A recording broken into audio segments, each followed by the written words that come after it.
Okay, Alan Bourke here from Bourke's Property, and I'm joined by Joe Mucci from Bourke's Property. Thanks, Okay. Al. Okay, we decided that this podcast would be a bit of a reminisce. The company, as of April Fool's Day, i.e. April the 1st, 2023, celebrates 35 years, and I celebrate 43 years. So we thought we might have a bit of a chat about what's the same and what's different over that period of time. Joe, you've done 20 years now in the organisation, or in the business, in the business. 20 years, and now 5 years in the organisation. Okay, so I guess one of the things we probably a bit of history. Let's rewind the tape a little bit. Great idea. 43 years. It's a lot of rewinding. It is. It's an old tape. It's an old analog reel to reel. But I guess I came into the industry April Fool's Day in 1980. Worked for a company called Woodmore's in South Perth, and there was really only two real estate companies in their day. Yes. There was Woodmore's and Winside and Lawrence. We had a sign out the front of our office saying we sell houses, and they had a sign out the front of their office saying we sell units. It's that weird.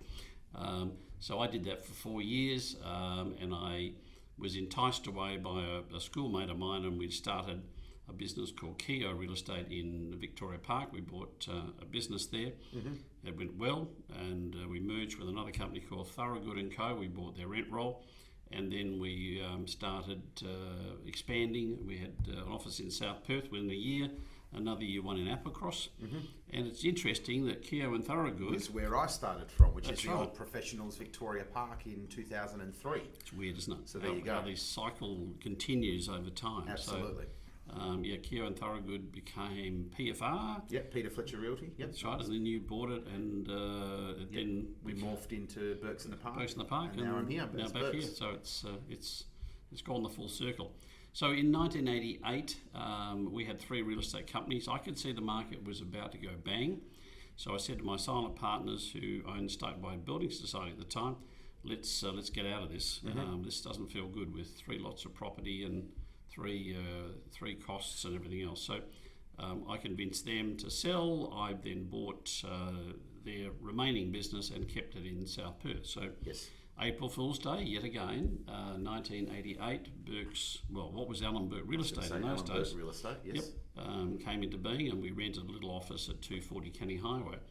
And we had, I think, about 8 staff, 60 managements, and that was Alan Bourke Real Estate. Mm-hmm.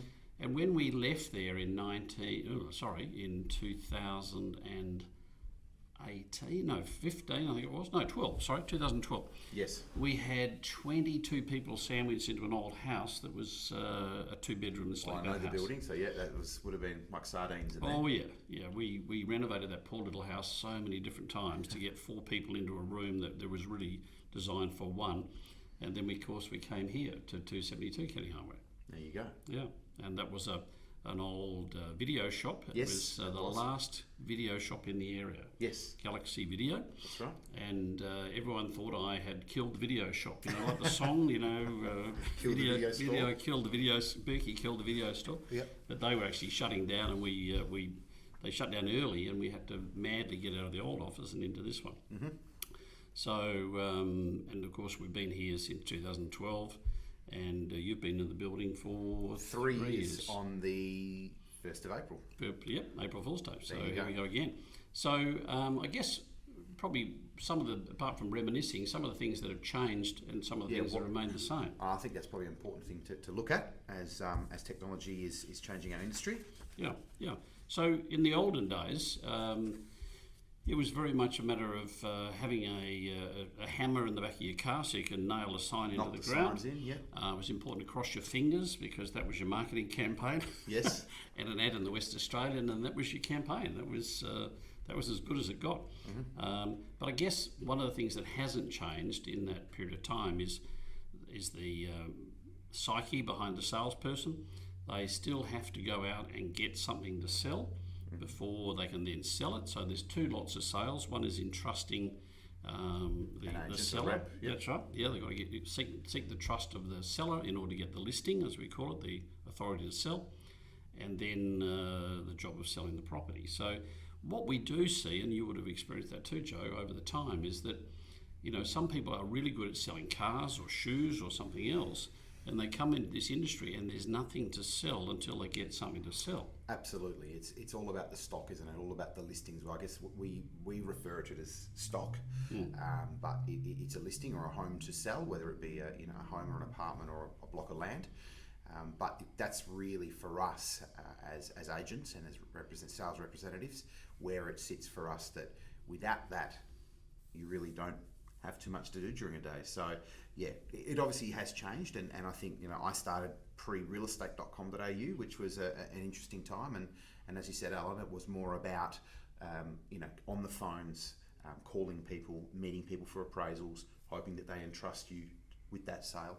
And sitting at home, even home open times have changed dramatically, haven't they? We used to do hour and a half. Home 2 hours, 2 hours when I started. There you go. Yeah, used to open on Saturday between 12:30 and 2:30. Yes. And then between 3 and 5. And I think the average home open time now is probably, if not sub 30 minutes, it's probably around about 30 minutes. Some are 20 minutes, and we see that with our reps here. So yeah, it definitely has changed. But there are some other I guess points that we'll talk about, and that is technology and how that's really changing things. And now it's more about a process and a strategy. Well, I just had a chap on a Zoom call talk about how he was 40 years of age. Yes. And technology went back when he was around when the car phone came in. I said, mate, I go way back past that. I said, you had one of those, didn't you? Yeah, well, I was delighted to get that technology. But prior to that, we had a two-way radio in the car. Okay. And you shared it with the plumber and someone else, and everyone was on the same channel, so that you'd be out taking a client around and someone was talking about a blocked toilet. That really wasn't a conversation you wanted to be part of. Much different today. So yeah, but that in its day was a wonderful piece of technology. And then I was chatting to this chap about answering machines. I had a Bell answering machine, which was an answering machine you had at home. So there's two ways of finding a person. One was an after hours number, which was your home phone number. Okay. So when they rang your home number, you had an answering machine that used to answer on your behalf. And this wonderful piece of technology, you could go to a public phone box, dial this little, like a modem signal into the handpiece, and it would recite your messages from home. That was an incredible piece of gear. Yeah. And then a friend of mine turned up with a thing on his belt called a pager. Yeah. Yes. And that was brilliant for years. And, to actually get a message while you were driving around, you couldn't do anything with it. You couldn't ring anyone. You had to go to a phone box and ring them again. I do remember these, but slightly before my time. That's just way before your time, yeah. And then I remember ringing a friend of mine in the Eastern States when I had a car phone, and I said, guess where I'm ringing from? He goes, where? I said, my car. He goes, wow, you got a car phone. Revolutionary. And he then, about 6 months later, did the same phone call in reverse, said, guess where I'm ringing from? I said, a car phone. He said, no, the Manly Ferry. Oh, and he'd bought a brick with an aerial on it and gone onto the small ferry. Briefcase. Yep, that's right. Yep. Weighed about, 10 kilos. He'd gone onto the Manly Ferry with his phone just so he could ring me to say he had a handheld mobile phone. Yes. With a 12-volt battery in it and everything else. It was, and then of course we had the internet and now mobile phones and all that. Yes. Yeah. Well, that also takes us back to, let's quickly touch on what multi-list used to be. Yes. And how we don't really do that anymore. And even the conjunctional, which is where, let's say we've got a listing and another agent has a buyer that wants to buy the property, and they call us and ask us for a conjunctional, meaning that we somewhat split our commission with them, and they bring a buyer through and write the deal. That we don't do those anymore. But just as I was starting, I think was the phase out around the early 2000s of multi-list, and you can probably talk to a bit more about that. We used to have lock boxes on all the properties. Yes. And a property for sale magazine, which allowed you to grab a buyer from anywhere, drive anywhere, and go into every property. There you go. So you had to ring someone in advance to say to the owner, we'll be coming at 2 o'clock, but if they weren't there, by default you could use the key. Was that part of REWA? That was part of REWA, yeah, wasn't it? That was part. If you're a REWA member, you had a Realtor magazine and the property for sale. So I remember going into one property and I had this incredible pain in my knee, and I looked down and there was a dog attached to it. There you are. So that no one had put in the magazine to watch out for the dog. They had this stealth dog. It didn't even bark. It just bit you in the knee. That's definitely changed for us. And even a magazine, let's talk about that. We used to have our own magazine, yes. And that probably stemmed from REWA having their magazine, the Home Buyer, yes. which started off as the multi-list document or magazine. But with everything now that we do is at the palm of our hands from our mobile phones and a laptop. But yeah, it definitely has the print side of our business is basically disappeared. That's right. Paper is now a sort of foreign material in some ways, and everything is links and QR codes and instant information. Yeah. And you can increase the photo size. I remember someone going to one of our magazines and grabbing their fingers and trying to increase the image size on the magazine and said, oh no, this is just a magazine. Yeah. But I guess what has happened nowadays, in the olden days, back when I started out, the real estate agent was the gatekeeper of the information. They knew what was on the market and what had sold, and there was no central location to check sales evidence or whatever else. You went to the land titles office, but you had to be a real estate agent of value to go into that office. So the public could not find out what things had sold for. Yeah, and that made us valuable to everyone, namely buyers, where they had to contact an agent to find out all the relative information before they were in a position to buy or to go to a home open and understand what the market was doing. Yep. Today... it's all changed. Yeah, there was a booklet years ago called See How They Tick, and it looked at how people changed their buying habits. And nowadays, of course, with the internet, we're finding people are researching more at home. They can look at all the photos and the floor plans and virtual tours and whatever else at home. So they're actually inspecting less properties and generally making faster decisions because they're forewarned and forearmed before they get to the property. Well, more informed than they were previously. And that, again, that's how technology has come about, that you can walk down a street with Google Maps, you can do an overlay view of the home and see what's next door and what's over the back fence. Obviously, sales data is readily available through different platforms online. And look, it's great, but I guess what that does is give us as agents less communication with the marketplace, and that is the buyers. So, there is that sort of slight disconnect, and we've probably seen that a lot less people are coming to us for information. And I guess that they're also entrusting other sources, which is unusual. I remember appraising a property recently, and the chap said, no, you're wrong. My phone app, my Commonwealth Bank phone app says it's worth $100,000 more. And then we had a valuation done, and the chap said, no, the value is obviously wrong. My phone app, I still believe, is stronger, even though the phone app had never been through the home.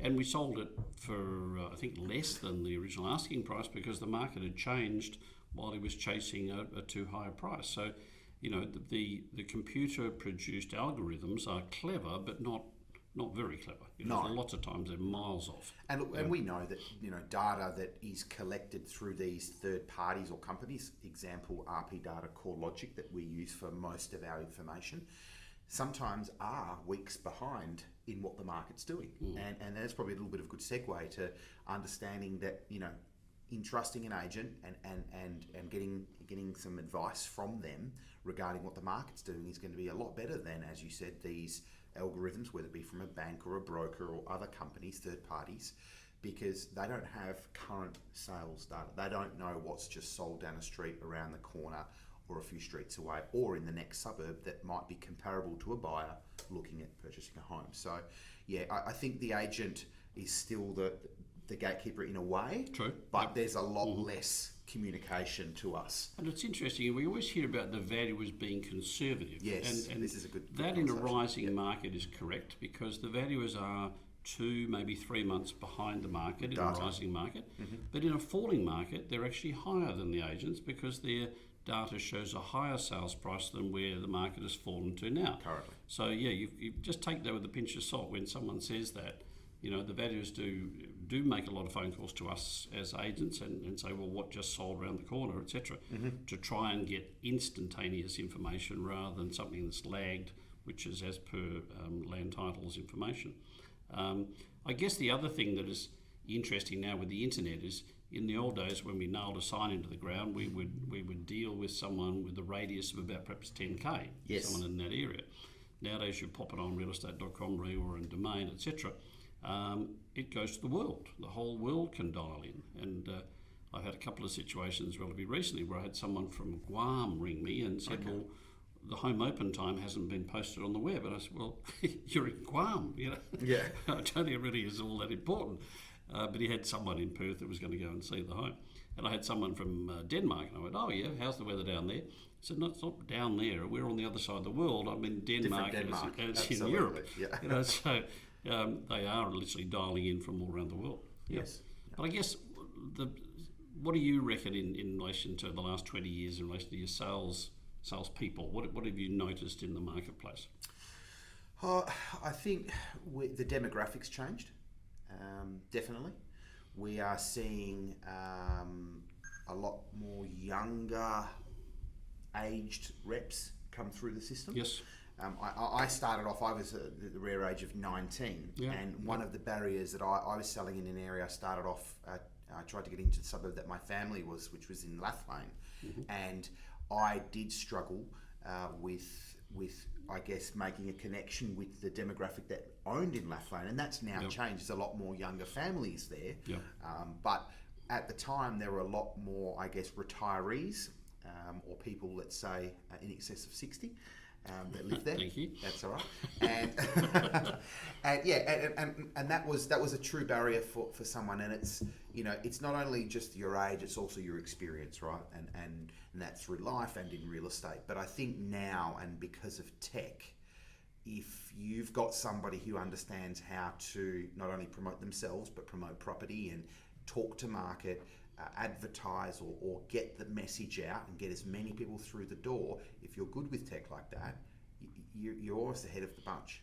And doesn't mean that you have to throw money at it, spend money at it and be obsessed with it, but it's about how easy you can translate something to the marketplace through technology and platforms. And I think the younger person can do that better these days. Yep. Yeah, when I was around, you had to have silver hair and a BMW to start in the industry, and you had to be at least 35 years of age. To be somewhat successful. Yeah, that's right. Yep. You had to mirror the market at the time. And if you were too young, and I was 24 when I got into it, I was up against the senior reps who were the major players. Nowadays, of course, we see the top performers in the industry generally in their 30s. Yeah, or below even. Yeah. That's right. Even sub 30. That's true. And, you know, we would never in a million years think of putting a 21-year-old on. But nowadays, of course, as you say, they're IT savvy, they're far more worldly, and they hit the ground running very quickly. Yeah. And as long as you give them the systems within a company and say, you know, these are your tools, work with them, they do very well. I guess one of those tools in real estate companies that, you know, which is interesting is databases. You know, in the old days, all of the files went into a box, and the box was archived, and we have the records. If you need it, we can go to archive storage. Yes. Of course, nowadays it's far more interactive. We know which one of our clients has bought what property at what time, and we can gather that information very quickly. And all at our palms, all in our mobile phones. So it is different, and as you say, you know, there is a big shift in that, and look, I think that's all for the better. I think technology, you know, has definitely fast forwarded our industry and the way that we communicate to market. Definitely more pros and cons. And the chat GDP will be an interesting space with that sort of coming into all of the technology. I noticed that I was chatting to the Zoom guy today. He was saying, we can now integrate with chat GDP so that we can now do automatic dictaphoning of everything that was said, and we can translate that instantly.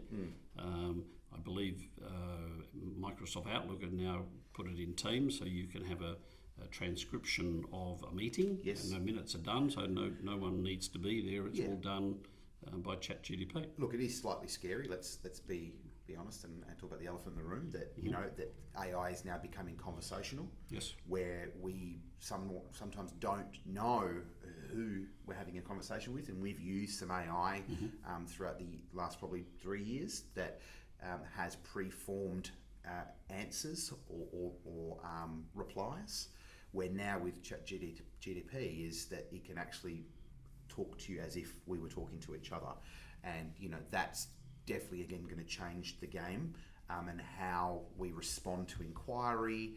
I think it may go down the line to qualifying people, asking questions, let's say, about finance and making sure that they are qualified to purchase, things like that.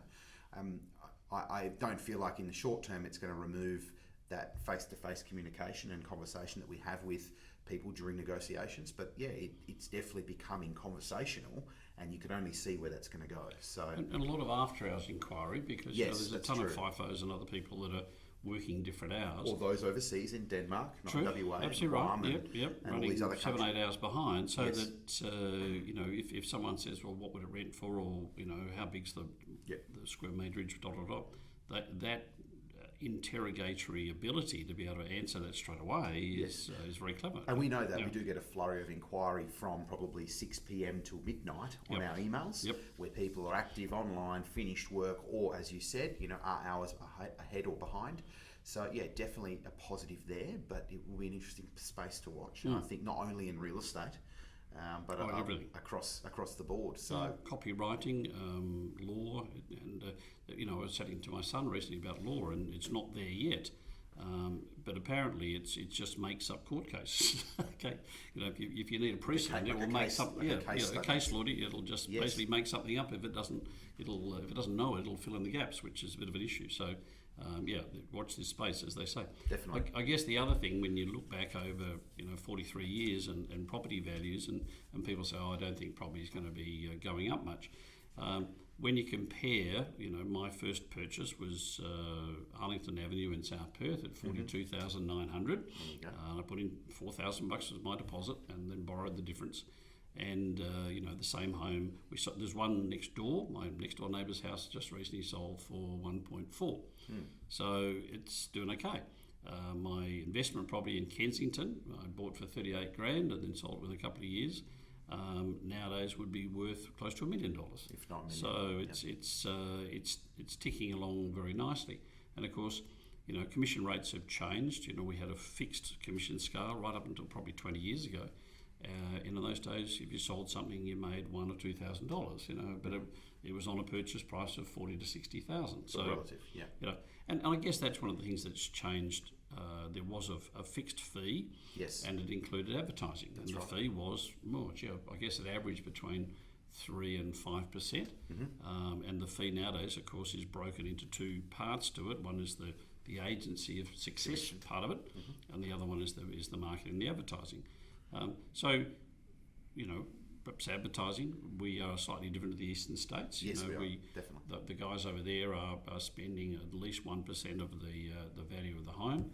It's not unusual to be spending $10,000, $20,000 in marketing, whereas in Perth we're still probably spending $2,000 to $5,000. Something in that sort of order seems to be the average, and we're not using the West Australian all that much, whereas press is still part of the whole property mix over there, isn't it? Definitely. And I guess these are two very good conversations. One, what are property prices doing at the moment? And if we can touch on this, because I think it's very relative to what's happening and what we're seeing in the media, that is that, are prices coming down? And we're seeing this question pop up at the moment and starting to, and I don't think they are. Not in Perth. Rental values are really holding in Perth and even still increasing.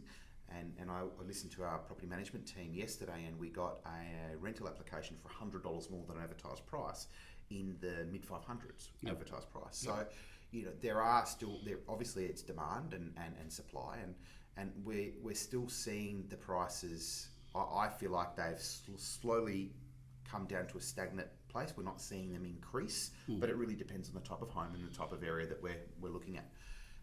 And equally with commissions, that's probably something at the moment that's quite relative. And we spoke about it yesterday in our sales meeting regarding the pressures on commission, and because there's a lack of stock. And what are we sitting around now? And there's agents that we're up against and that we come across that are offering close to 1% less than where we would consider to be our standard fee.